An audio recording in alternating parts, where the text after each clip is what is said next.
Welcome to another Investor Web video. Today we are going to be looking at stock investing. Have you thought about investing in stocks, but don't know where to start?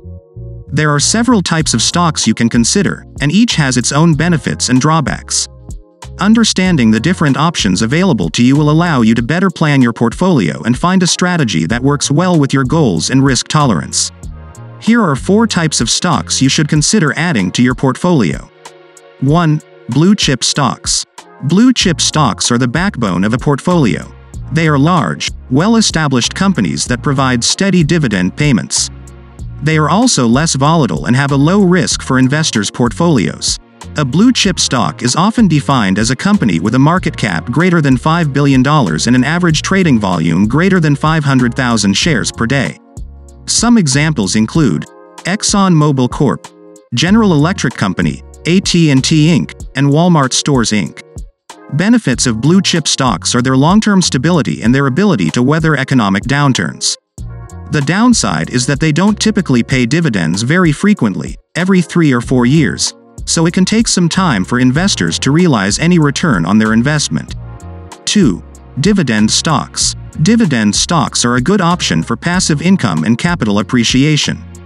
These types of stocks pay dividends to shareholders, which typically come in the form of cash or shares.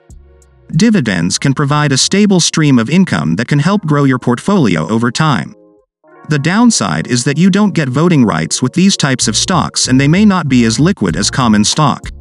However, if you're looking for a low-risk investment with high yield potential that you could work with long-term, then this could be an excellent option for you. 3. Growth stocks. Growth stocks are the growth and income players in the stock market. They are usually stocks that have been around for a while and have proven themselves by growing their profits over the last 10 or more years. Growth stocks usually have a high price-to-earnings ratio, which means they cost more than other types of stocks. Even if you only invest in one type of stock, it's best to make sure you diversify your portfolio with different types of growth stocks available in the market. Examples of growth stocks are Facebook and Amazon. 4. Index funds.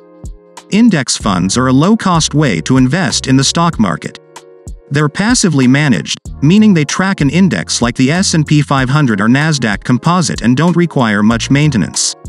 Index funds are a great place for beginners to start because there's no guesswork involved when it comes to picking individual stocks. Index funds also offer diversification, which reduces risk by spreading your money across many different companies and sectors instead of putting all your eggs in one basket.